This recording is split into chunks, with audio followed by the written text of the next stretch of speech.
don't have a nice bell.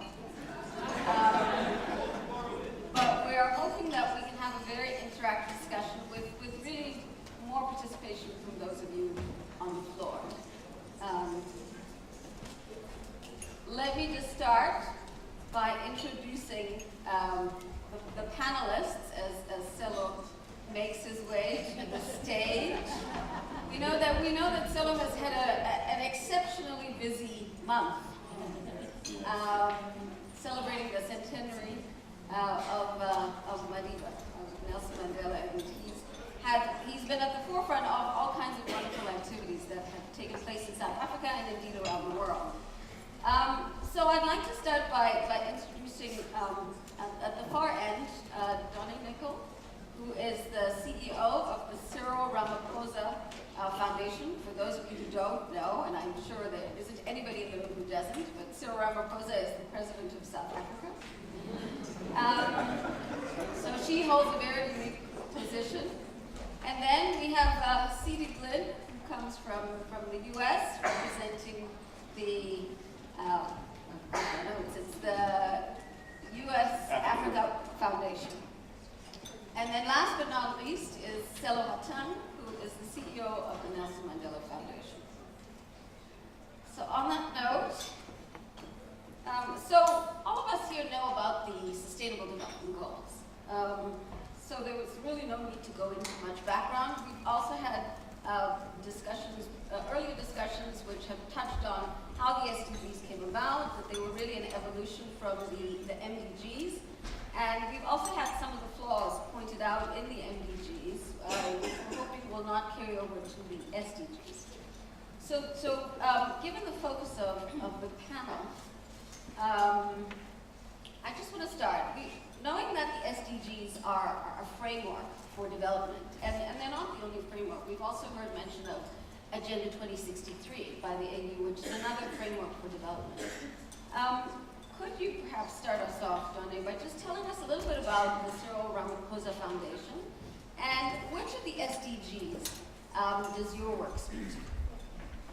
So the Cyril Ramaphosa Foundation is an umbrella entity that covers, with a number of entities underneath it, that covers work in education, small business development.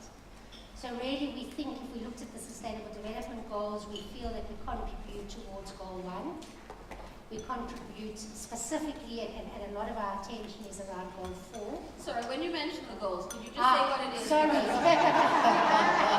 It was a test. I was going to ask them afterwards what the goals were. Well, I don't think any of us know all 17 goals. So just help us out by telling us. So I mean, let me start by saying our main focus is around education and small business development. But we really look at Goal 4, which is around quality education. We look at Goal 8, which is around decent work and economic growth. But we also feel that our work covers quite a bit around number 1, which is eradicating poverty.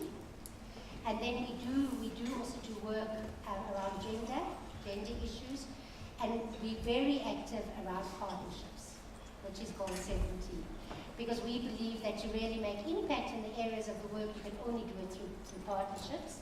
And we believe that the Sustainable Development Goals are only going to be achieved through collaboration and partnership. Thank you for that. CD, what about you?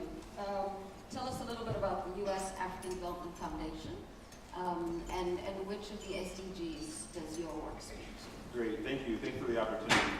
So the U.S. African Development Foundation is a U.S. government agency. We're the U.S. government's African enterprise agency. We like to think of it in that way.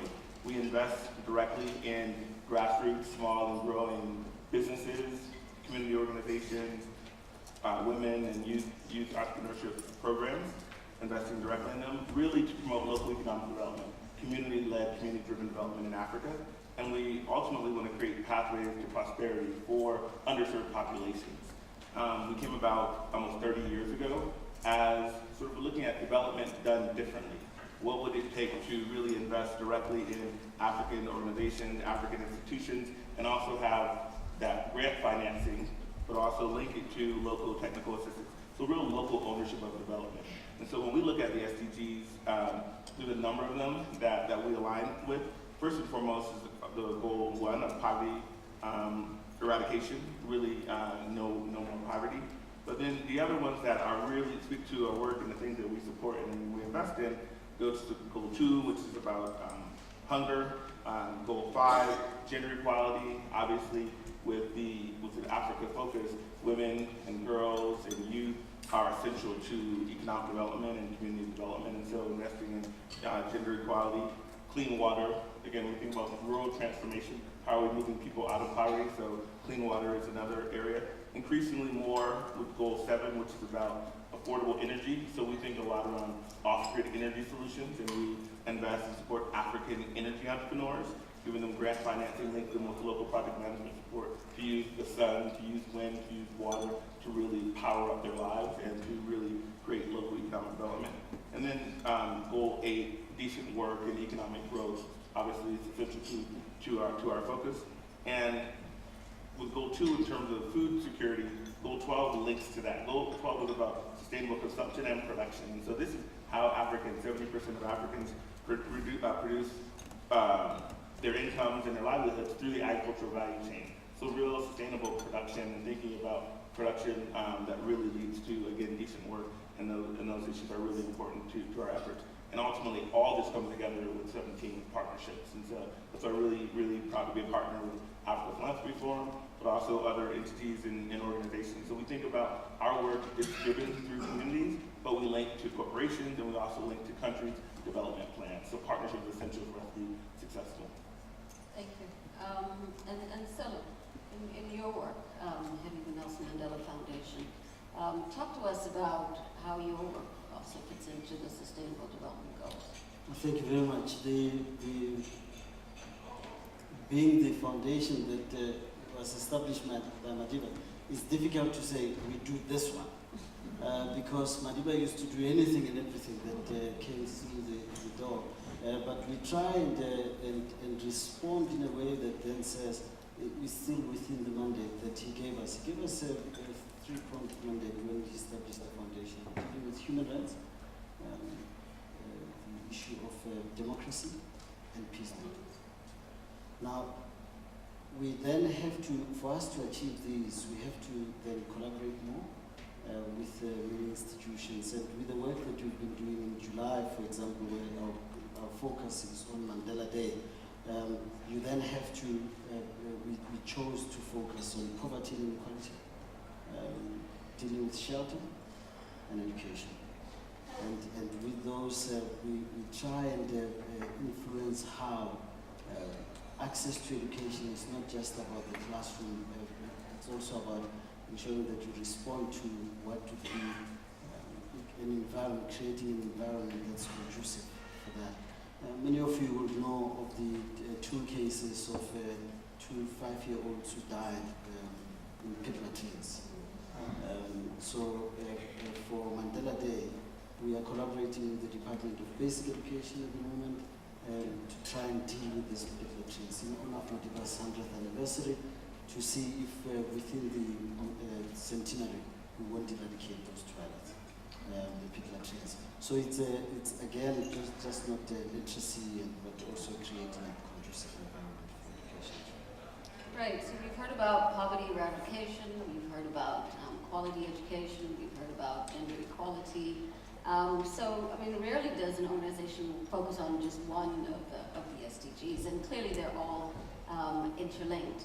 But within the work that you do, I think it would be important to draw out maybe some of the innovative ways in which you're approaching your work, which could demonstrate, I suppose, examples of excellence and innovation in tackling some of these very intractable challenges. So I think we always say that our core work of the Civil Liberties Foundation is around vulnerability. And with the knowledge that we would not be able to implement in every area that needs, but if we can build a model that can be then moved and taken in by many organizations, both in South Africa and across Africa. So what we've done with 2 models, if I could speak about those quickly. The one is our entrepreneurship project, well, an organization called Black Umbrellas. So Black Umbrellas is around creating a model around how incubation can impact personal needs. And I think what has really been good there is we think we've now perfected this model, or we've got a very good model that can start going to scale, they can look at going into other African countries, certainly. But what we really did there, I think the key thing about model building is setting out right at the beginning what you want to achieve. So we put a 10-year success plan. What would this organization and what would the businesses that came through our incubator look like? And that helped us to strive. I know our first staff thought we were mad. They thought they would never achieve those things. But we're at a point now where we are achieving them. And I think the model is around a number of issues. Part of our success has been around selection. And I should say model building it's a nice way to allow you to make mistakes. Check those mistakes, amend it, and keep doing better. So some of the stuff that we're doing now, we probably only learned in year 3, year 4 of the model. But selection is critical, and there we've got, I think, 2 ways of doing it that we've looked at. The one is around doing psychometric testing that measures the potential of the business. And this psychometric test doesn't take into consideration education. It's one of those that are neutral to education, so it's not measuring your skills, but it's measuring your potential to create and maintain businesses. That's the one thing. And the other thing is that the businesses that come into the incubator must be coachable. And that is found on the one-on-one intervention. So the one-on-one engagements before they are selected, and a pre-incubation phase that we added on in about year 3. So year 3 we did this pre-incubation, which allowed the businesses to test, to see whether they were ready to come into the incubation and whether we thought they were the correct organizations. And what we've seen now, we're in year 6 of proper operation. It took us 4 years for our businesses collectively that we had incubated, and I should say our incubation is a 3-year program. It took us 4 years to get to a collective turnover of all the businesses that have been incubated of R1 billion. That R1 billion doubled in 1 year, and in the last 4 months we've added another 600 million. So those are the things. I'm glad everybody's clapping because those are very impressive results. Yeah. But before you finish, just linked to my next question to push you, it would be, how do you measure then impact and the results of what you do?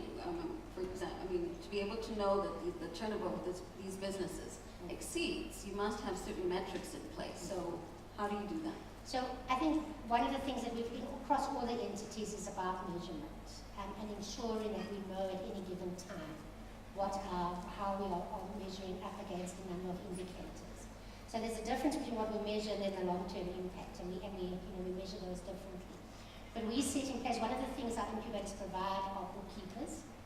So one of the conditions of the businesses coming into our incubation for 3 years is that those bookkeepers will do their books for them, empower them on how to do it, but it allows us to get the information as well. So on any given month, Sia Pay, who's here, who's the CEO of Black Umbrellas, she will report to us at the board level. She'll be able to tell us the number of jobs created, what the NAV of the businesses are, how much tax those businesses have paid. And I'm just going through some, but there are about 15 measurements that we measure on a monthly basis.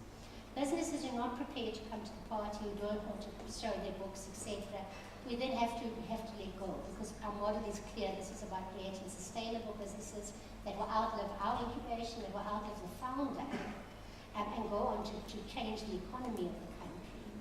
So that's one of the ways we measure there. But that model is something that we think now is great. We think it's ready to go certainly into other areas. We're looking, having the president as your chairperson is quite a challenge. So we are in 8 incubators, and we announced at our NEDA Awards, we award our businesses every year. At the National Enterprise Development Awards, we announced that we would have 100 of these places very soon. And that would have terrified us just a year ago. But I think the way we built the model, we are able to do that now, and we will be innovative. So we're wanting to, for example, build some of these incubators and link them to the TVETs. So the TVETs are the technical and vocational training centers. We're thinking we would also want to work in universities, but we think that if we can do that in TVETs, we can really transform skills development and how it links to entrepreneurship as well. So there are all sorts of exciting initiatives there. But also CFA has been traveling to a number of other countries in Africa to say, how do we work with other organizations? How do we share our lessons learned? How do we share so that other people don't have to make the same mistakes we made in the 6-year process. So I still wanted to talk about education, but I've spoken a lot. So I don't know All if right, you want so hold that thought. We'll come back to your work in education. Sidi, coming to you, you talked about the importance of local economic development within the context of the SDGs. But tell us, what is your, what is the sort of the unique model or approach that you use in your work, your secret sauce? No, I think it's a great question, and it really is our approach to development. So as an external entity to Africa, U.S. government funded, our funding comes from Congress. So we're appropriating funds every year, and we have a unique mandate that really is about African ownership and African ownership of their own development agenda and their challenges. So we're not in Washington, D.C. or other entities that may be in London or Brussels and deciding what's best for local economic development in Africa. We get our cues and we respond to local driven demand. So first and foremost, being demand responsive is really unique to how we approach development. The community needs, and we take proposals and we solicit and bring about the opportunity for communities to tell us what their challenges are. Going through the SDGs and all the issues that communities may have, all of them may be top of mind, but really focusing on what the communities, what their needs are, and being responsive to that, and co-creating solutions with them. And in co-creating solutions, we provide two real key assets. We provide grant financing, so this is up to $250,000 that's directly invested in local communities where they have the money, so we're giving the funding directly to them, and we're linking them with local technical assistance. And these local technical assistants, again, there aren't American NGOs that are coming in and expats that are working with local communities. These are also African organizations.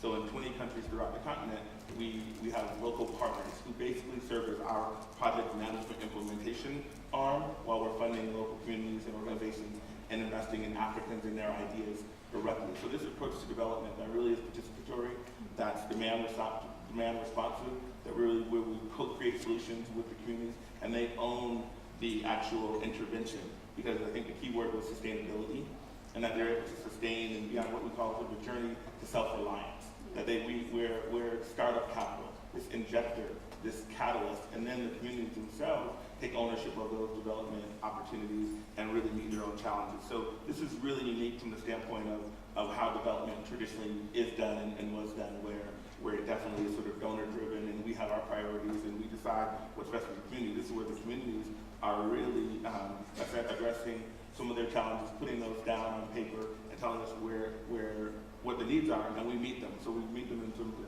right-sized grant making. So catalytic capital linked with local technical assistance is part of that secret sauce, and the communities then own the opportunities to advance and really put themselves on a journey to self-reliance, a pathway out of poverty to real prosperity.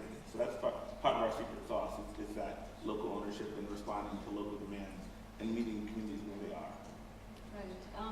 So in your case, I want to just talk more about the SDGs. How do we localize the SDGs? We've heard about the importance of local ownership, creating sort of African solutions for African challenges. But I think one of the challenges with the MDGs was they were really just sort of out there. And the ordinary person on the street often didn't know anything about these Millennium Development Goals. With the SDGs, yes, there's more branding, there's a nice logo for each of the 17 goals. But do you feel that we, at a country level, at a community level, really identifying with these SDGs? I think before I respond to that question, going back to the initial question that you asked, I think one of the things that we get right, if there is such a thing, is that we use our convening power to get people to get in a room and at least find solutions to problems that we have. So one of the big dialogue processes that we've been involved with was following the lecture by Thomas Piketty. When we brought Thomas Piketty out, we then launched the Mandela Initiative.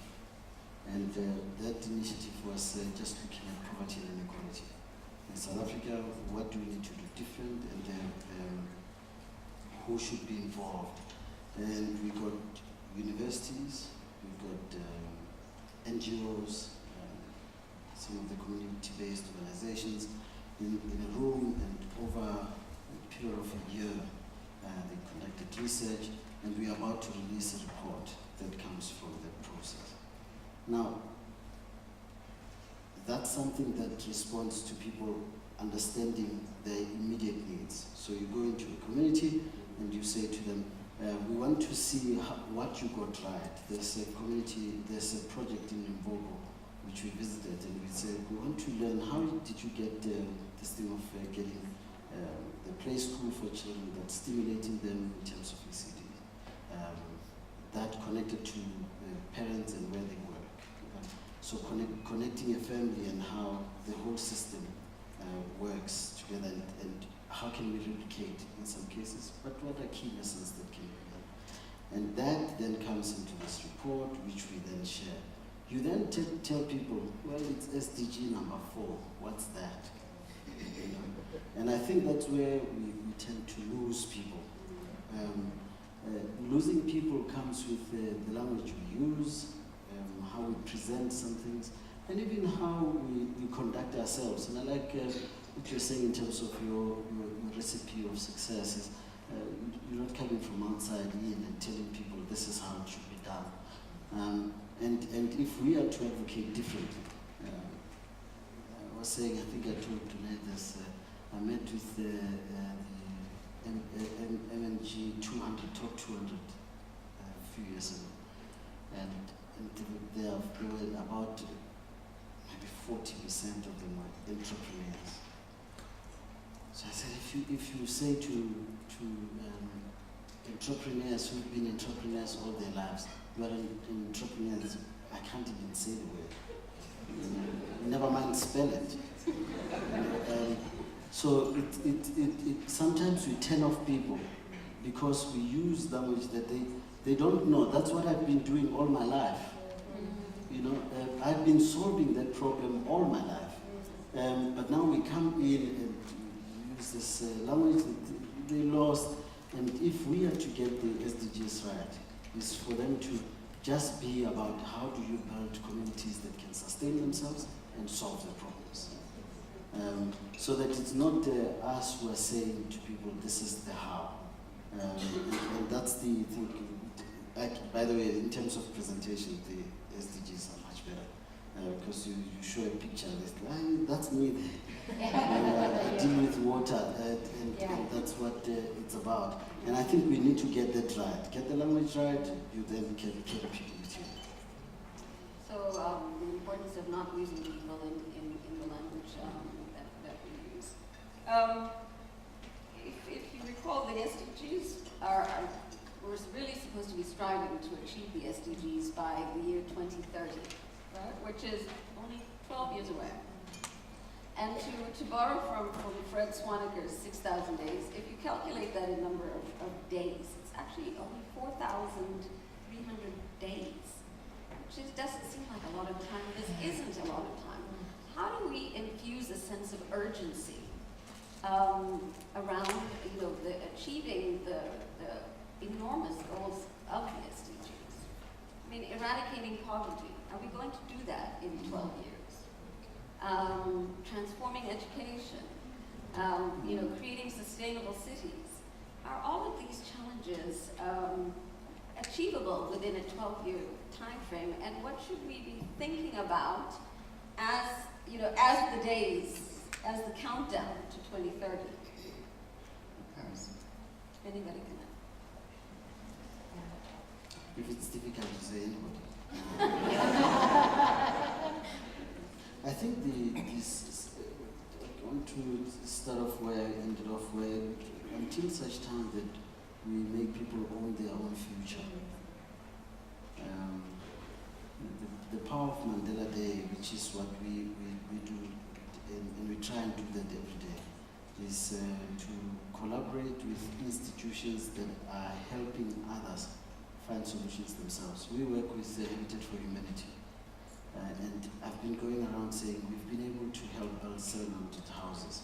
So we went for Madiba's 100th. We collaborated with them again, and we will be handing over 100 houses.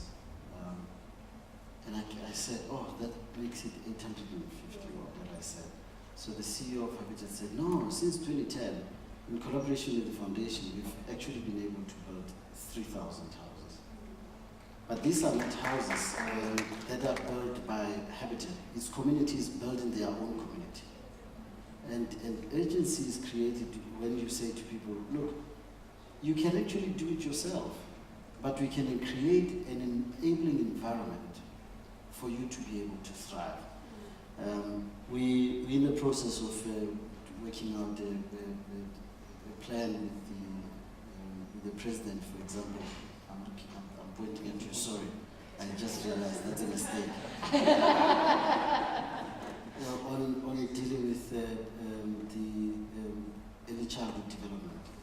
So one of the findings of this report, of the Poverty and Inequality report, says that, and these are hard-nosed professors in economics who say that the greatest ingredient you need today for you to solve poverty and inequality is love. So, love. And love, this is an economist who's talking about love. And you then can see that sometimes concepts that need to be taken back to basics create the sense of ownership in the home, that if we are to change the way of operating, that a child should not be what I call, for drawing the right ticket, lottery ticket, you then succeed. The environment must be set up that can then make it possible for you to succeed. And it's that you show people this is how we believe that it can be done, and people own that and they take it over.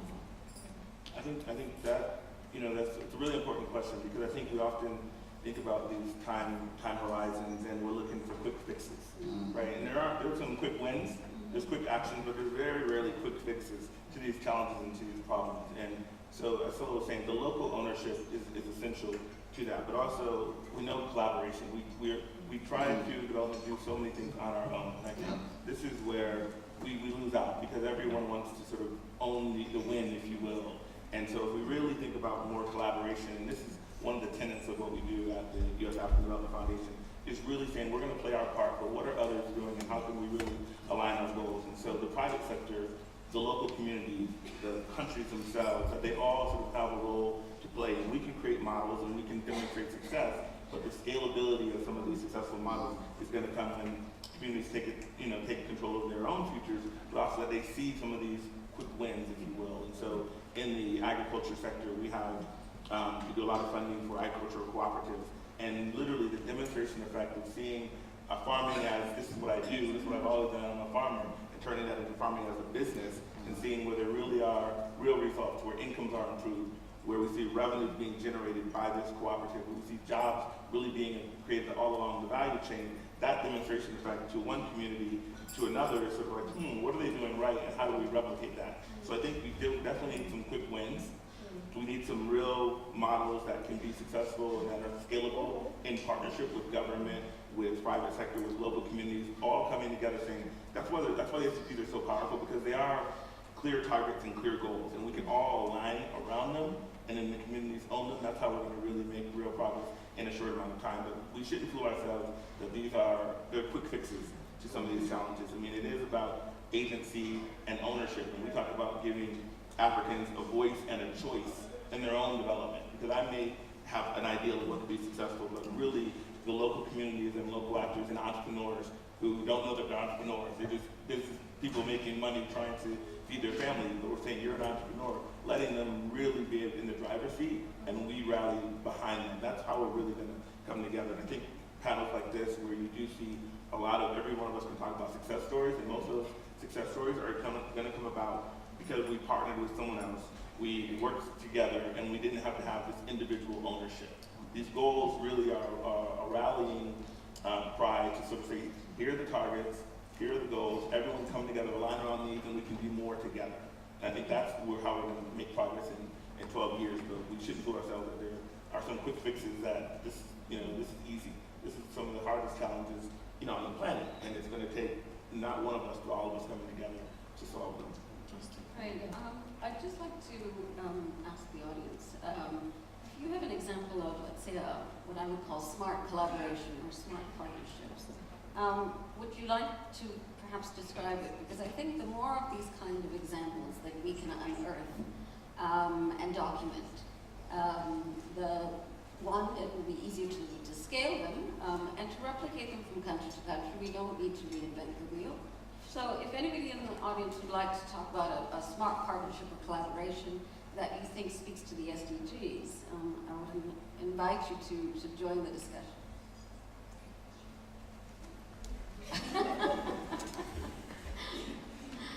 There's one hand over here, and one at the very, very back. And then I see somebody forcibly pulling up your hand. Is it Kulimata or is it Tony? Tony. Well, all right, one of you will decide who's going to speak. But in the meantime, Hi, good afternoon. My name is Dr. Kennedy. I'm with Ally Foundation. Smart partnership, I'll just point out two. We looked at the quality of education in Zimbabwe, and we could tell that the government did not have the funding, to put it all together. So we went ahead and put together an e-learning platform. We worked with the government to get the curriculum. So we wrote the whole content from ECD all the way to tertiary, and the government have actually endorsed that. So we've now actually, we've got 1.2 million Zimbabweans that are now on this platform, and any one given month, we've got 600,000 students attending school on the platform. Wow, give him a round of applause. Any other examples? The person who was at the very back?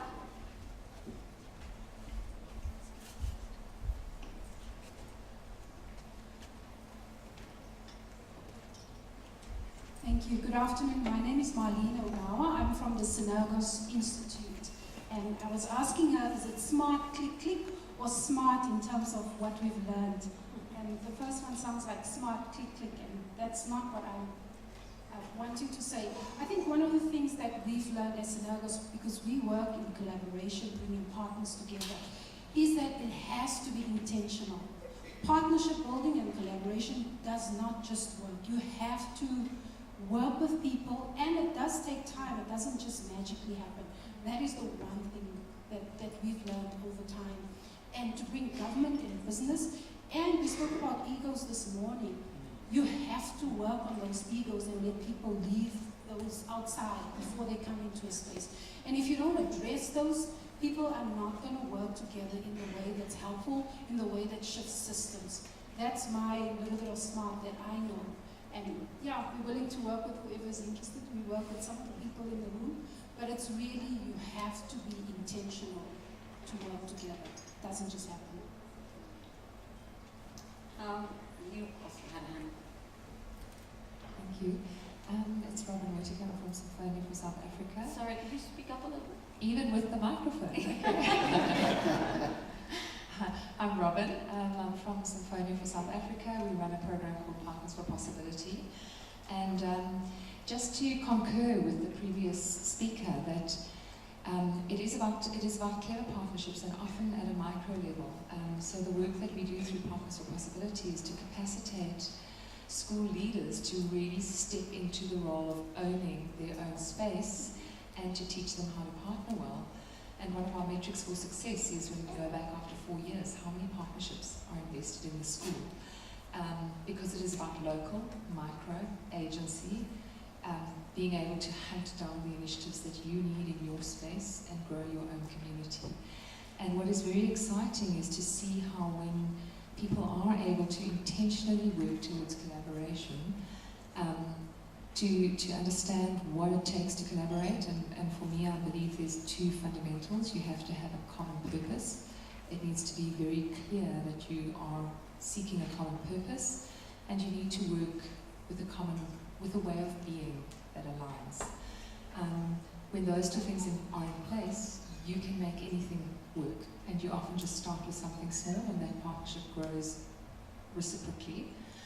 And what we found from our experience is that now we've developed a framework where we have many partners who are able to work in this way. We've actually been able to set up a formal collaboration network, which is exciting because it's not being dictated from above, that somebody wants to create a collaborative framework.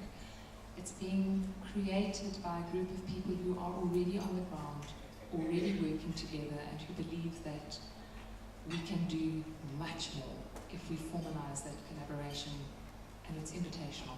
So join if you want to, because we can do much more together. I see one more hand. No, I'm holding the mic.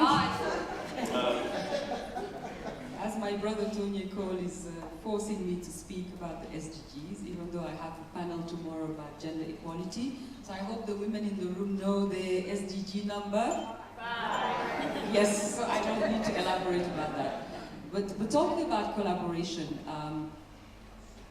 we all agree that if you want to achieve transformational development, you need to address 5 things. And the whole day we've been talking about them. The first thing you need to address is issues of policy. Good policy, reform, legal framework, etc. The second issue you have to address is the issues of skills. And a lot of people this morning have been talking about education. In the example I was sharing over lunch with Namsa, I was talking about the agriculture value chain of rice in my country, Senegal, where we have 10,000 women that are trying to address the issues of Senegal's self-sufficiency in rice, because we are a big eater of rice and we don't grow most of it. It's imported from Thailand and India.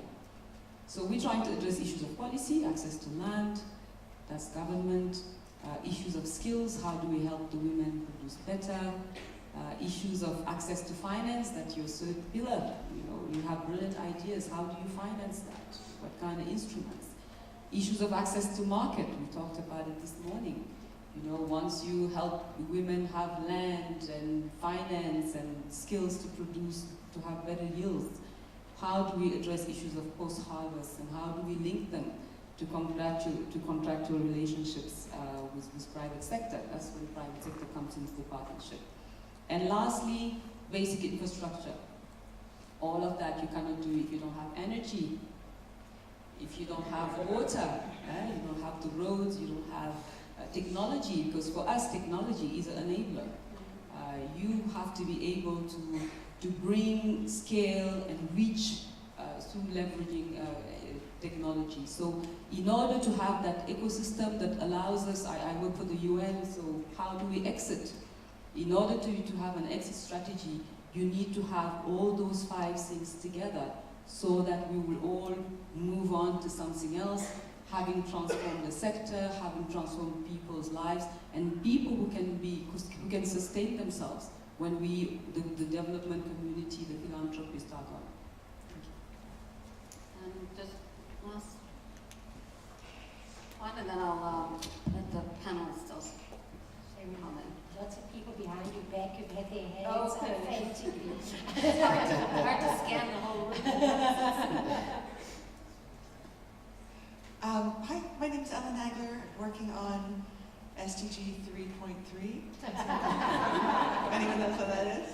I have to just say one thing about the importance of actually having things in the SDGs. I know so many people who are working on issues that were not mentioned in the MDGs, and it used to be that the health indicator was around ending HIV, tuberculosis, malaria, and other diseases. And those of us in the neglected tropical disease sector felt like other diseases didn't work that well for us as an advocacy angle. So it's amazing actually now to see that NTDs are a specific agenda, and it's helped with a leg to stand on as the whole community speaks with governments about how does this fit into a national plan. So I would just say as one example of an issue that affects so many people is at a national level having a coordinating committee around your specific even target of an SDG. So all of between government, private sector, and NGOs that are working on a specific issue, that collaboration that happens literally on an ongoing basis, whether in-person meetings, social media platform, I feel like what I've seen progress on is just supporting, from a philanthropic perspective, sometimes it's supporting formal structures of collaboration, and really ensuring that whatever is supported from a philanthropic perspective is actually led and by the national government, and that any of that work feeds into a national plan. Okay. Okay, I think this side of the room has been neglected, so I think it's because I can't turn fully. Okay, I have the mic here. Somebody's hiding. Yes, so I would like to talk about, like you had asked a question about an example of collaboration that has led to making bigger impact. And the speaker before the last talked about importance of policy, skills, private sector technology. I think that that's really spot on what we've been able to do. We came into the market with a passion to support low-income family members to access quality education by using technology to empower teachers. We did that for a couple of years. And when we came into Nigeria, the normal tradition is that the public sector education and the private sector education do not meet, and they are constantly at loggerheads. But because of strong leadership, we were able to actually find governments in Nigeria that were willing to collaborate, and we're able to partner. And in Nigeria, we're able to achieve a much, much bigger impact working through government to reach many more children. I mean, when we started off reaching the market we were used to reaching, which is just providing education for low-income families who will pay for it, we were able to reach about 15,000 children in 4 years. In 1 year, we are reaching 150,000 children working with public sector, where their teachers need the technology, they need the skills, and they also understand that they need that collaboration. And most importantly, there's a shared vision and an understanding that educating Nigerian children is a responsibility for both public and private sector.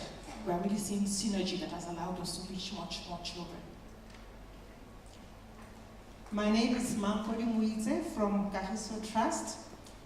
I can see we're all enthusiastic to share about the partnership, so I'm here to just share with you one short story about the partnership that Kahiso Trust has got with the Cyril Ramaphosa Foundation.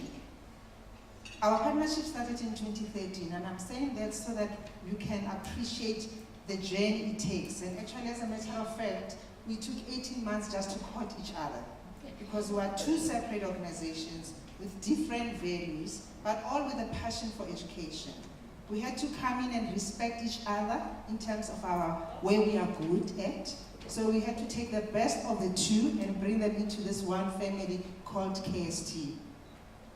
The intensity of the partnership forced us to even have joint decision-making, joint structures. We together approached the government, the Free State government in this case, and we asked them to come into the partnership as an equal partner. Why as an equal partner? We went on to a matching principle. We put in our money, they put in their money, the skin in the game. Because if you want to change the system, the owners of the system must participate. It takes longer, but what we have found that because we are about building models, where we have made an impact, they can then take it to spread it across the province, because we can't be everywhere, but they are everywhere. So I think that's one of the areas that I think we have played a humble role. But to say it's easy, it won't be fair. It's challenging because you have to agree on the outcomes that you want to see jointly, and sometimes it's not easy. But one thing I've picked up is that we are all committed to face every challenge as it comes to take this model forward. And hopefully we'll give the country a model that they can comfortably implement to get the best outcomes for our education. I just want to come back to the panel with a question about making sure that as we focus on the SDGs, we don't lose sight, though, of our own national development plans, and taking advantage of the fact that 3 of us on the panel here are South African. We have a national development plan which took many years to develop, which is very comprehensive, which has many of the same goals and targets as the SDGs, but the focus now seems to be on that external framework rather than our own internal plans. How do we make sure we don't lose sight of our national development plans, firstly? Secondly, I was very impressed when the ambassador from Rwanda was speaking. He talked about the fact that in Rwanda, every village or community almost has a community development plan. And that's really, for me, a wonderful example of localizing development and making sure that that development is driven by the people, right? So how do we do that as well?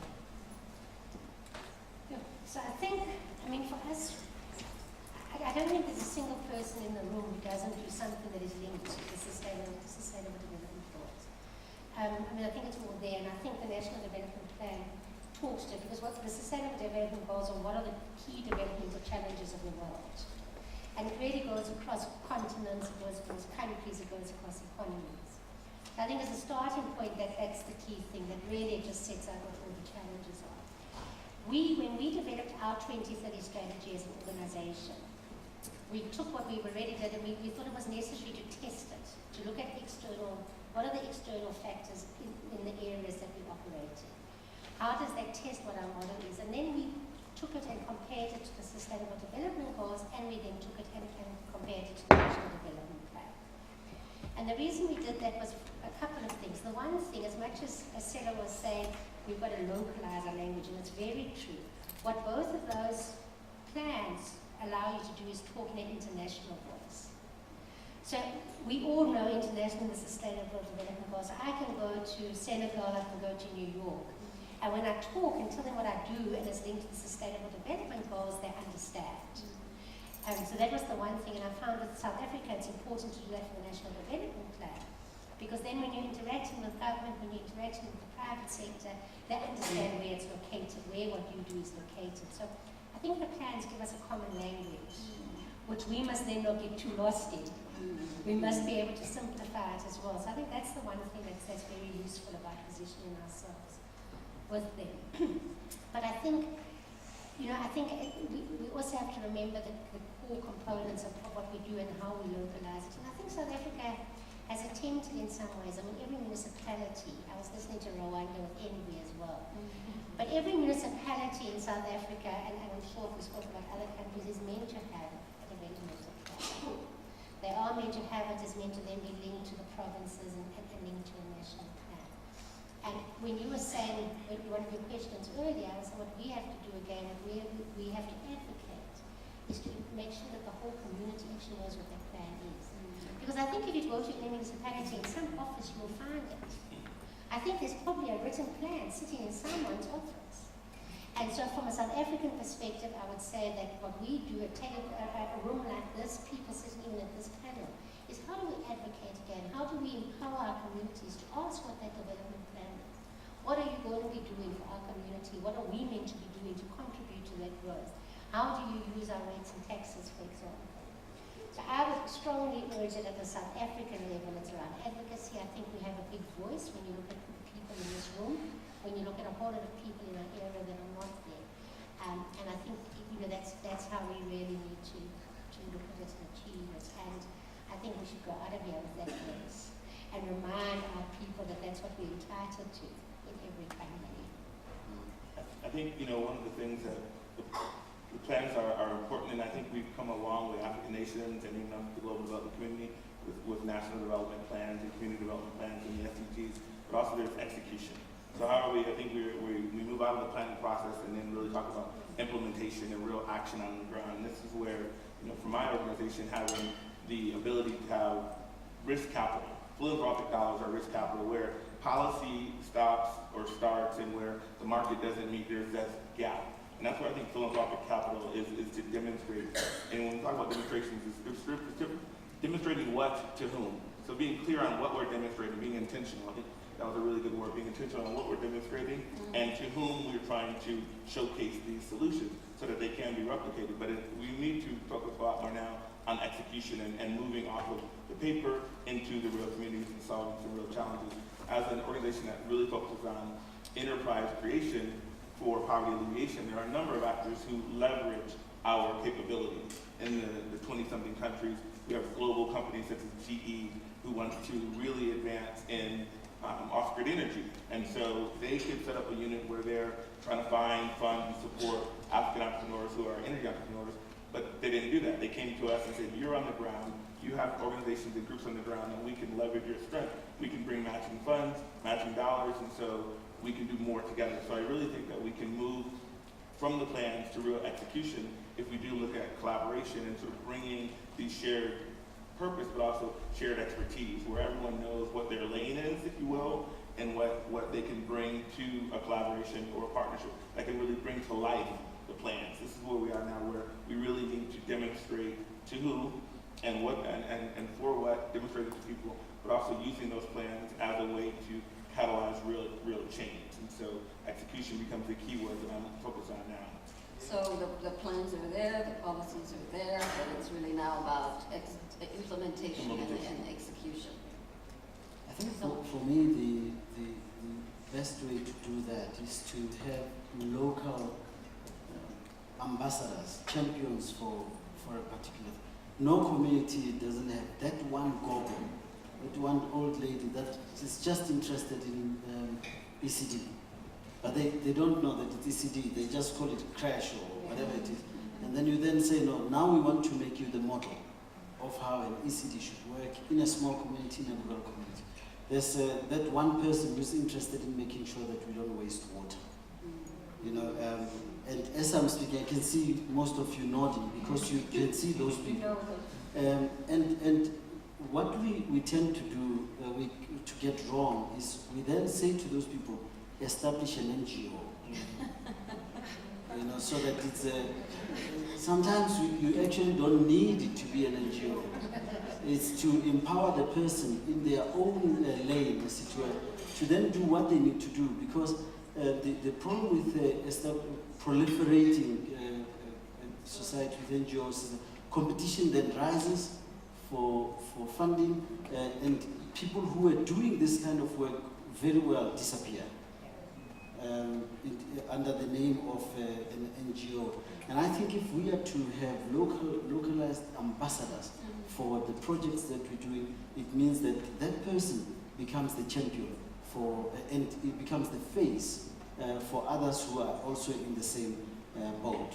So just a little bit more then about how you would support the champion without creating then that structure that is, you know, going to then submerge them and take away that resourcefulness, that local innovation and ingenuity.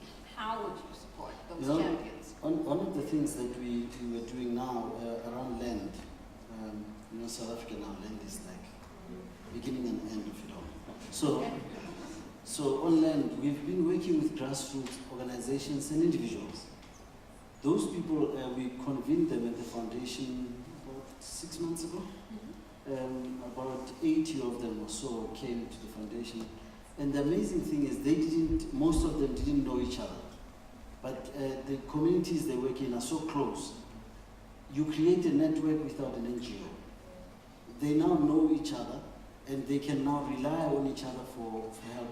But then also you then create institutions like ours. Government also has those kind of programs where you then empower them without necessarily having an organization doing it, but them as a loose network. I'm part of the Tutu Fellowship, and I'm a Tutu Fellow, and I see a couple of them here.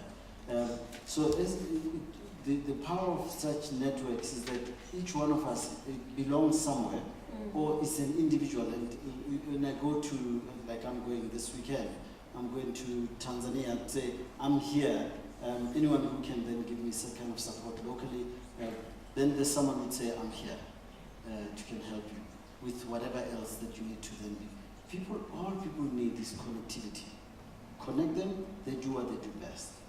I don't think it's necessary to always have an NGO. It's a nice thing to have and to create foundations. One CADA, one foundation kind of thing. Well, as representatives of NGOs, it sounds like you're trying to render us dollars. I see a card which I can't read, I have to tell you, but I think it's time to wrap up, but I would like to just ask for a couple more comments or questions from the floor. No more time? Not even for one. I thought we started a few minutes late. This is the kind of facilitator you want. 5 minutes. 5 minutes? Thank you. All right, 5 minutes. So the people have spoken. 5 minutes. I see a hand at the back.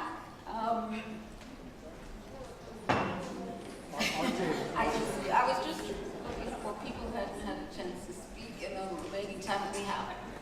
Hi, afternoon. My name is Sumitra. I come from a family foundation that does work in Asia and Africa, well, specifically Nigeria. And one of the things we've recently been trying to do is align our investments for the endowment by our values and by the SDGs that we align the foundation's operations by. And I've been a little bit disappointed because I've told the financial institutions that I go and who are managing these funds for us, I want to come in and have a chat with you about our social investments, like how are we going to make this money talk the same way that our operations do. And 3 out of 3 financial institutions that I've visited have told me, when I ask them, okay, they roughly say to me, how would you like to align these? And I go, oh, I'd like to do it by the Sustainable Development Goals. Which, by the way, I have a problem with because the word sustainable and sustainability itself is such a turn-off. So I like the term global goals when they sometimes refer to it as that. So thank you for speaking about that.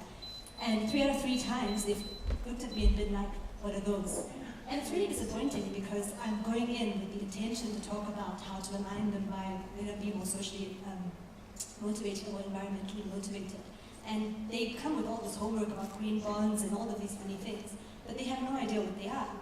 And another example is in our family business. We had a conversation recently where I was like, okay, if we're making money off of the family business, I'd like you guys to think about sustainability as well. And I asked all of our senior executives who were in the room in Nigeria, like, have you guys heard of the SDGs? Not a single hand went up. So my question is there a failure of marketing for the SDGs by the UN? And if we want business executives or financial guys to know about them, where is the touch point for them to learn about them? Like, where are we missing them? Because in this setting, we're preaching to the choir a little bit, right? Everyone here knows them. Right. But outside of this room, it's a language they don't speak. I'm going to give the last one to Tonya because you said something about, how do we make sure that business executives know about this term, and we haven't had any representatives from the private sector. So the last word is yours. Well, okay, so you're absolutely right. So SDGs are really high level, and so one of the things that has been done in the last month, right? They released icons for the 169 targets.